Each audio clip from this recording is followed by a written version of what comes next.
Marami na namang kaganapan sa BBE ang ating pag-uusapan. Una nga dito, itong si Chris Rosales nasa SMB na. Paul Garcia pinapirma na ng Ginebra at Eric Camson naman tinanggal na ng Tierra Firma Jeep sa kailang line-up. Ito ngayon mga lods ang ating pag-uusapan sa video natin ito. Ngunit kung bago ka pa lang sa aking munting YouTube channel ay humingi po ako ng likes, share and subscribe. Maraming salamat in advance.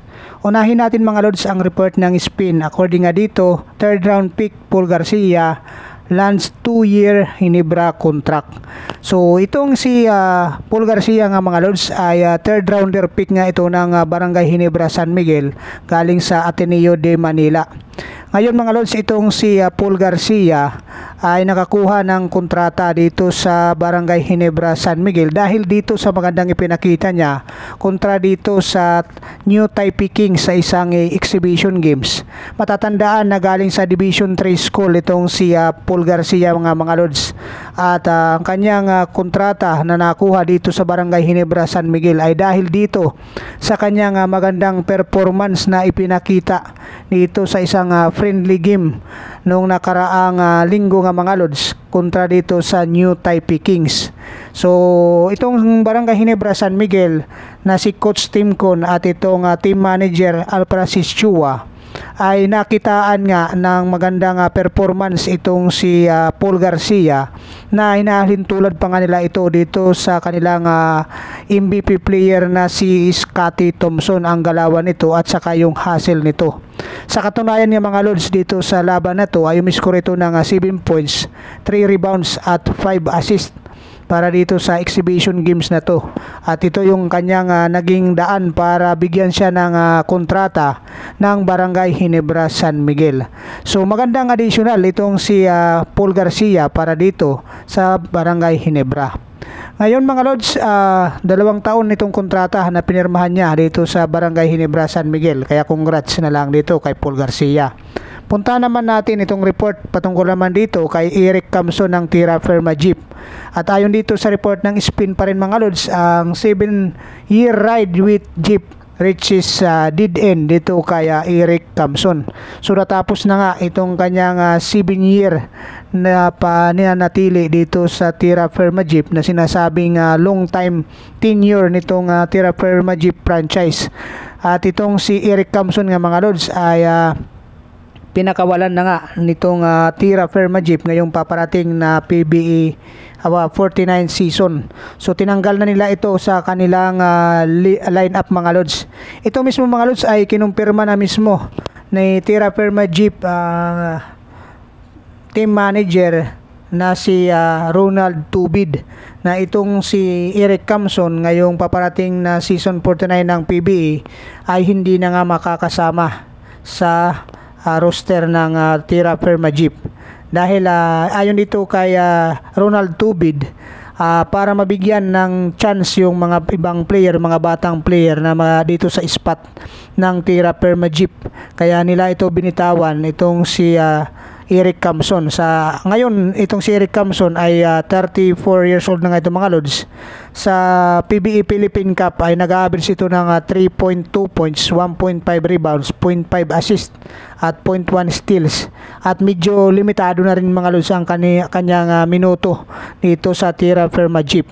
At ang consolation nga dito mga lods sa report ayon ng spin ay itong pagpasok nila sa playoffs ng almost 8 years or 8 years to be exact na bago sila makapasok sa playoffs dito sa PBE. At nadala pa nga nila sa do or die games itong San Miguel Vermin sa laban na ito mga lods. Kaya ito yung naging consolation na lang nitong si Eric Camson. So good luck para dito kay Eric Camson sa susunod niyang journey.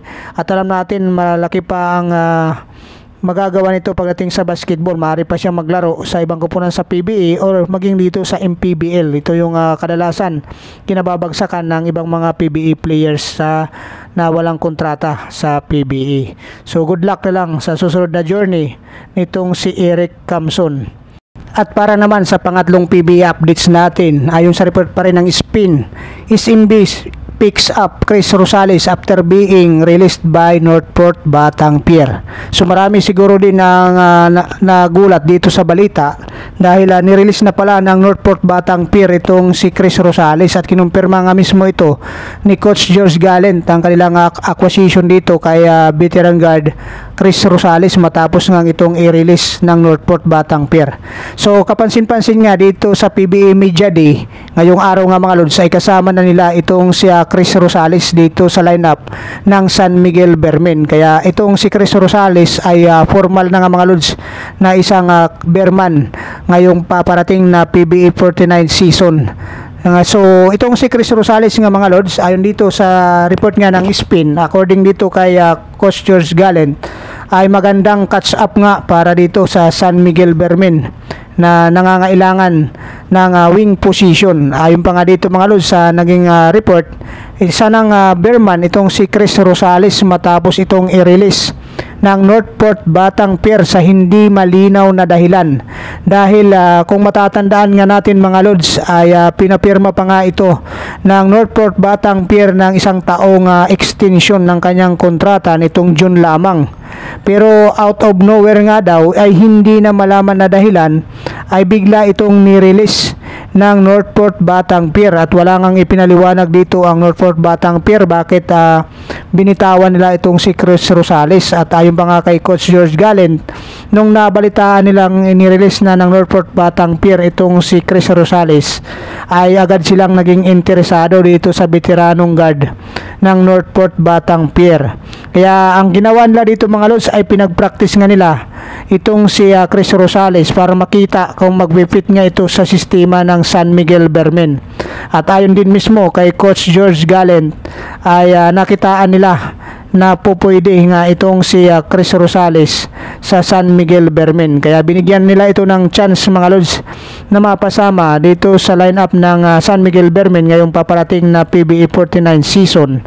Kaya mapapanood natin itong si Chris Rosales dito sa uniforme ng San Miguel Bearmen mga lods. At ayon dito kay Coach George Gallant, magandang catch up nga itong si Chris Rosales para sa wing position at makakatulong dito kay Marcio Lasater ayon dito kay Coach George Gallant. So itong si Chris Rosales nga mga lods ay 33 years old na ito. 3.3 points, 1.3 rebounds, 1.3 assist at 0.4 steals nung nakaraang PBA Philippine Cup dito sa Northport Batang Pier.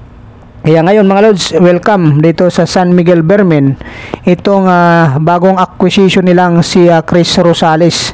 So matatandaan natin na maraming team na rin ang pinanggalingan nitong si Chris Rosales. Maraming salamat mga lods. So anyway, shoutout pala para sa ating mga masugid na taga-suporta, Mercy Reliores, Ginebra San Miguel Die Hard fans. Shout out din sa iyo Romeo Conchada. Shout out Lods, maraming salamat. Shout out din Ireneo Salangsang. Maraming salamat sa suporta Lods. At shout out din Vitaliana Ramirez. Maraming salamat Lods. Jerry Baloyo, shout out sa iyo Lods. Maraming salamat din. So Sir Jutor Channel, salamat Lods sa suporta. At shoutout din si Sir Alberto Estobo. Maraming salamat Sir sa suporta. At shoutout Sir RJ sa iyo. Maraming salamat.